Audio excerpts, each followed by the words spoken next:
Students, आज atomic structure के third part में हम पढ़ेंगे हुंस रूल ऑफ मैक्सिमम मल्टीप्लिसिटी। और हुंस रूल में ये जो मैक्सिमम मल्टीप्लिसिटी वर्ड है इसका मतलब भी समझेंगे। तो आइए देखते हैं क्या बताया इन्होंने बताया कि pairing of electron is not possible until all the orbitals of a सब सेल इज सिंगली ऑक्यूपाइड। मतलब इन्होंने ये बताया कि इलेक्ट्रॉनों की पेयरिंग या इलेक्ट्रॉनों के जोड़ा बनना तब तक पॉसिबल नहीं है जब तक कि उस सबसेल के सारे ऑर्बिटल सिंगली ऑक्यूपाइड ना हो जाएं। ठीक है, क्या बताया उन्होंने कि इलेक्ट्रॉनों की पेयरिंग तब तक नहीं होगी, है ना, इलेक्ट्रॉनों की पेयरिंग या इलेक्ट्रॉनों का जोड़ा बनना तब तक पॉसिबल नहीं होगा जब तक कि किसी सबसेल में या उस सबसेल के सारे ऑर्बिटल सिंगली ऑक्यूपाइड ना हो जाए। तो एग्जाम्पल में देखिए यहाँ पर P3 कॉन्फ़िगरेशन दिया हुआ है, यानी P3 कॉन्फ़िगरेशन, इस P ऑर्बिटल में 3 इलेक्ट्रॉन हमें रखने हैं। ठीक है, ऑर्बिटल में 3 इलेक्ट्रॉन हमें रखने हैं।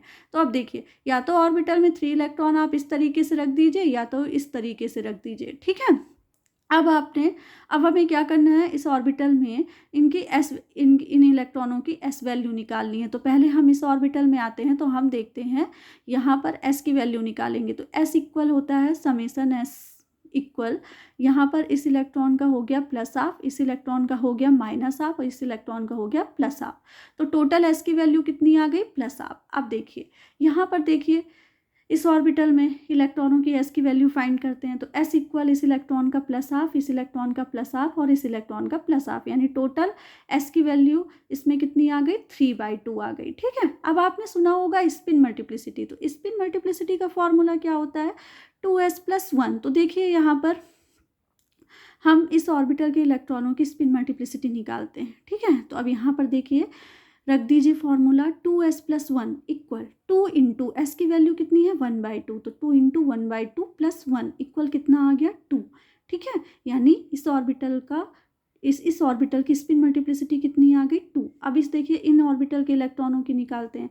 तो यहाँ पर S की वैल्यू हमने पहले S की वैल्यू फाइंड कर लेते हैं हम। तो देखिए यहाँ पर S की वैल्यू कितनी आ गई, इस इलेक्ट्रॉन की प्लस हाफ, इस इलेक्ट्रॉन की प्लस हाफ और इस इलेक्ट्रॉन की प्लस हाफ। तो टोटल S की वैल्यू कितनी आ गई इस ऑर्बिटल के इलेक्ट्रॉनों की, 3/2। तो अब देखिए यहाँ पर रख दीजिए स्पिन मल्टीप्लिसिटी का फॉर्मूला।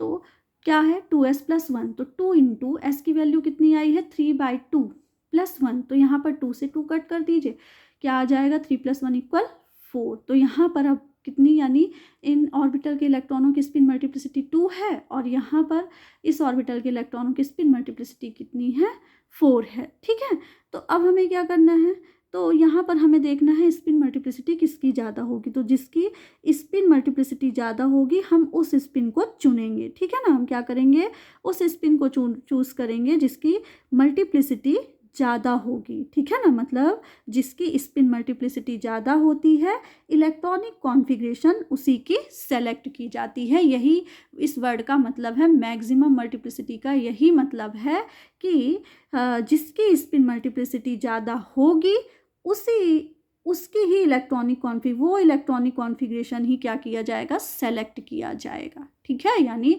यहाँ इस रूल में हमें किस में फोकस करना था, स्पिन मल्टीप्लिसिटी में। ठीक है ना, तो जिसकी भी ज़्यादा होगी स्पिन मल्टीप्लिसिटी वही इलेक्ट्रॉनिक कॉन्फ़िगरेशन क्या होगा, चुना जाएगा। ये बताया था हुंड जी ने। Thank you so much guys.